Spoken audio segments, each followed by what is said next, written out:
ஒரு குருவும் சிஷ்ய பிள்ளை. ஒரு குரு மரத்தடியில நிறைய சிஷ்ய பிள்ளைகளுக்கெல்லாம் தியானம் கத்து தராரு. தியானம் கத்து தரும் பொழுது அந்த தியானத்துல எல்லா பிள்ளைகளும் அருமையா உட்கார்ந்து கத்துக்கிறத பார்த்துக்கிட்டே இருக்கிற ஒரு குழந்தை வந்து கேக்குது, ஐயா என்னையும் உங்க குருகுலத்துல சேர்த்துக்கிறீங்களா? அப்படி ஆகட்டும் தம்பி, வந்து சேர்ந்துக்கும், கத்துத்தர அப்படிங்கிறார் குருநாதர். அப்ப அவருக்கு கத்துத்தர முதல் பாடம் என்ன சொல்லி நான் தியானிக்கணும் ஐயா? என் பெயரை மட்டுமே சொல்லி நீ தியானம் செய். எங்கு சென்றாலும் என் பெயரை மட்டும் சொல். முதலில் நீ என்னுடன் ஒப்புதல் தந்து விடு அப்படி சொல்ற. இந்த பையனும் அதே போல முழு சரணாகதியை தந்து விடுகிறான். முழுமையா அந்த குருநாதர் என்ன சொல்கிறாரோ அதை கேட்டு அதே சரணாகதியை தந்துடும். சரணாகதியை தந்ததுனால அந்த பையன் என்ன பண்றான், எங்க போனாலும் எங்க வந்தாலும் குருநாதர் பெயரை மட்டுமே தன்னோட உயிர் மூச்சாக நினைத்து சொல்லுவது வழக்கமாக வைத்துக்கும். இப்படி போயின்னு இருக்கும்போது கொஞ்ச நாள் கழிஞ்சு அந்த ஓடை ஒரு ஆறு ஓடுது. அந்த ஆற்றங்கரையில குருநாதர் பெயரை சொல்லிக்கொண்டே நடக்கிறான். நடந்தா இந்த கரையில இருந்து அந்த கரைக்கு நடந்து போயிட்டு வரான். அப்புறம் அந்த கரையில இருந்த தண்ணியில இருந்துகிட்டே நடனம் மாறும்.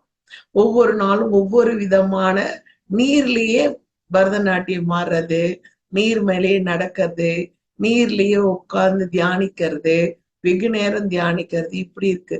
அப்ப மட்டும் சிஷ்ய பிள்ளைகள் எல்லாம் போய் பார்த்துட்டு குருநாதர்கிட்ட சொல்றாங்க, குருநாதரே உங்களுடைய இந்த சிஷ்ய பிள்ளை தண்ணியிலே நடக்கிறான், அப்புறம் தண்ணியிலே பரதநாட்டியம் ஆடுறான், தண்ணியிலே உட்காந்து தியானம் பண்றான், அப்படியா?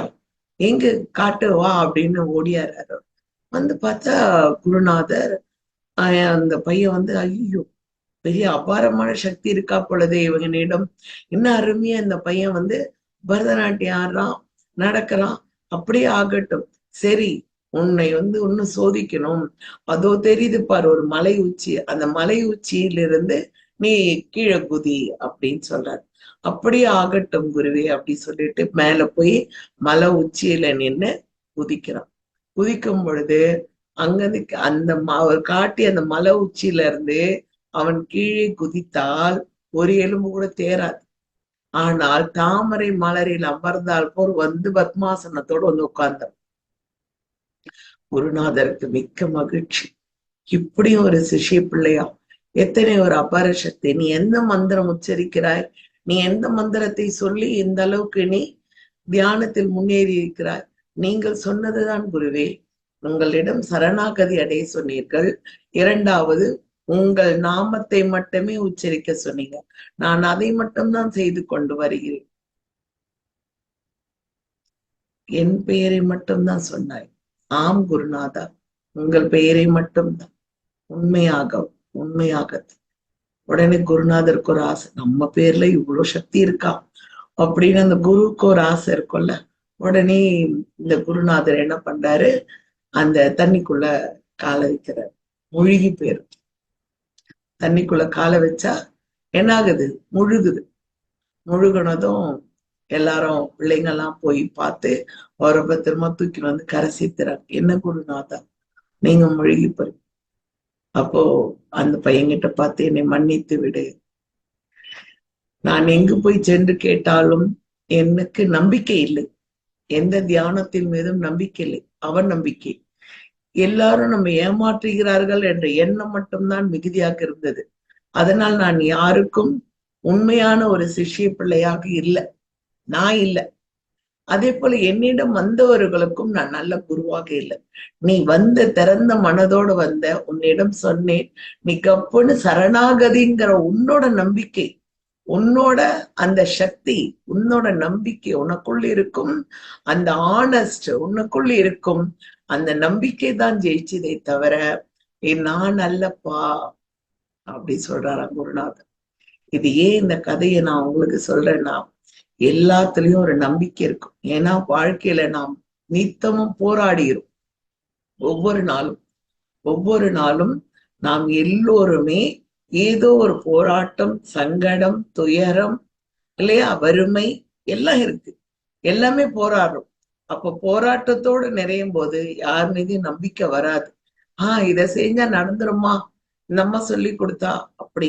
நான் என் மீது கொண்ட, குரு மீது கொண்ட நம்பிக்கை, நான் கற்று மேலேறி வந்துவிட்டு, உங்களுக்கு உங்க மீது நம்பிக்கை இருந்தால், என் மேலோ என் குரு மேல நம்பிக்கை வேண்டாம், எந்த ஒன்றையும் உங்கள் மீது நம்பிக்கை வைங்கள். நமக்குள் இருக்கும் அபாரமான சக்தியை இழந்து விட வேண்டாம்.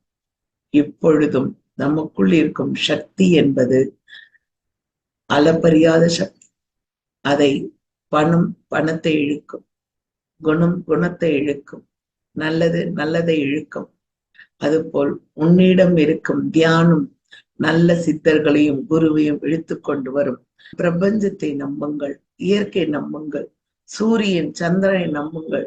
உங்களுக்கு இதுல எந்த தெய்வம் வேணும், ஏசுநாதர் வேணுமோ, அல்லா வேணுமோ, ஈசன் வேணுமோ, இல்ல முருகனே நான் வணங்குறேன்மா, சக்தி, யாரோ ஒரு தெய்வத்தை அதற்குள் நிரப்பிக் கொண்டு ஒரு ஆனஸ்ட், ஒரு நம்பிக்கையோட அதை பிடித்து கொள்ளுங்கள்.